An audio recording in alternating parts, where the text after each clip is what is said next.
Max Malone wasn't the type to follow rules. When the principal announced during the morning assembly, the basement is strictly off limits, Max's curiosity skyrocketed. By lunchtime, he'd roped his two best friends, Zoe Sparks and Eddie Crash Cruz, into sneaking down there after school.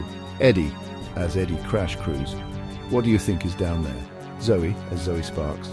Probably just old junk and broken desks, but Max has that look. You know, the one where we're all going to get in trouble. Max, as Max Malone. Relax, what's the worst that could happen?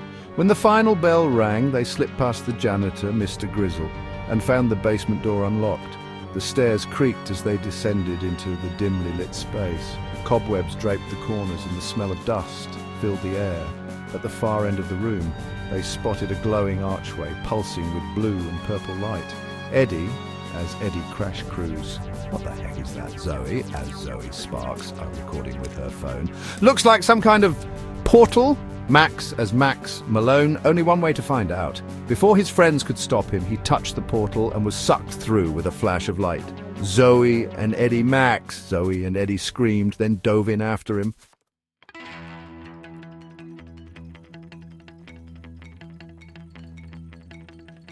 They landed with a soft thump on what felt like a giant marshmallow. Looking around, they realized they were in a bizarre world where everything was fluffy and pastel-colored.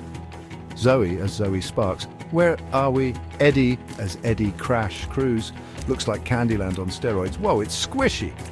Suddenly, a low growl rumbled behind them. They turned to see a massive marshmallow creature with gooey eyes and a mouth full of sharp, sugary teeth. Max, as Max Malone. Run! They sprinted across the marshmallow plain, dodging sticky goo that the creature spat at them. Zoe pulled out a gadget she'd been tinkering with, a pocket-sized flamethrower she called the Toaster Blaster. Zoe, as Zoe Sparks. Let's see if this works. A burst of flames shot out, melting the marshmallow monster into a puddle of sticky goo. Max, as Max Malone. Nice one, Zoe. Eddie, as Eddie Crash Cruz. Yeah, but we've got bigger problems. Eddie pointed to the horizon. A whole army of marshmallow monsters was heading their way. Max, as Max Malone. We need to get back to the portal, now!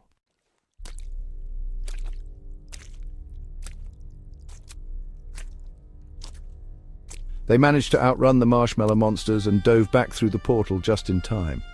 Landing in the basement, they collapsed in a heap. Eddie, as Eddie Crash Cruz. What was that? Before anyone could answer, a shadow loomed over them. It was Mr. Grizzle, the janitor, holding a mop like a staff. Mr. Grizzle, as Mr. Grizzle. You kids have no idea what you've done. Max, as Max Malone. We didn't mean to.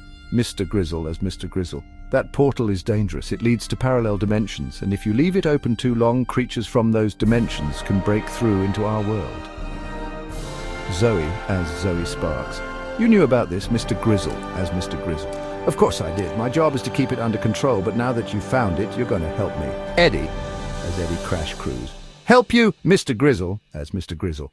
The portal is unstable. We need to lock it down before something worse comes through. Follow me.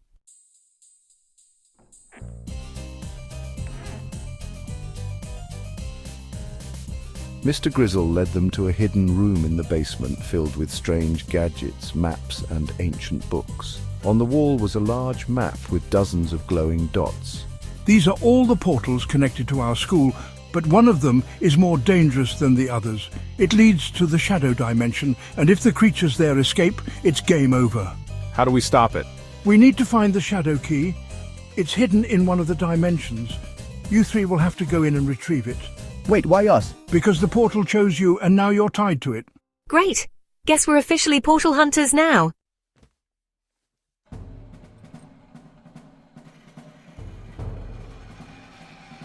Using the treasure map, they located the portal to the shadow dimension and stepped through. The air was cold and heavy, and the sky was a swirling mix of dark clouds and purple lightning. Creepy. In the distance, they saw a massive, crumbling castle. The shadow key has to be in there. Inside the castle, they faced deadly traps, including collapsing floors, swinging axes, and shadowy creatures that seemed to melt into the walls. Zoe's tech skills and Eddie's daring stunts saved them more than once, but they finally reached the throne room where the shadow key was guarded by a towering shadow beast. Leave this to me. With a mix of bravery and teamwork, they defeated the beast and retrieved the key. Just as the castle began to crumble, they jumped back through the portal, landing safely in the basement.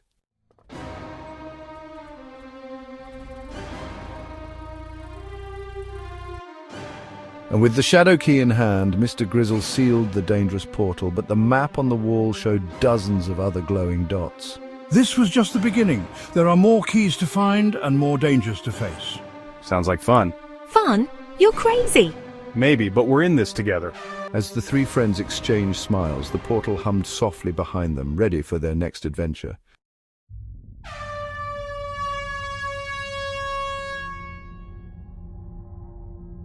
Days passed, and life at Portal High returned to normal, or so it seemed.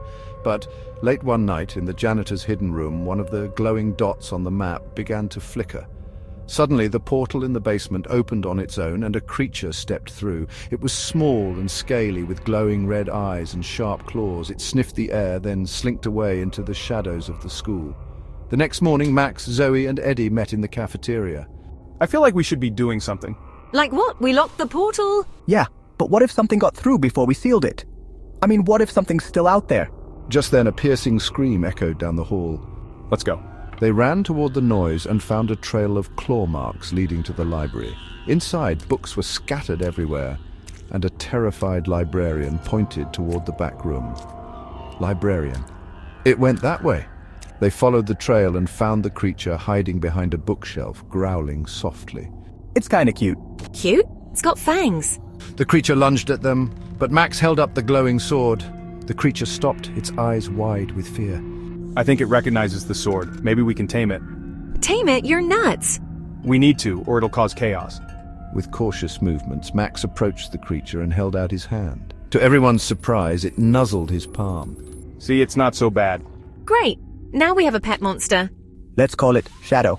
Shadow it is. Now let's figure out where it came from and make sure nothing worse comes through that portal.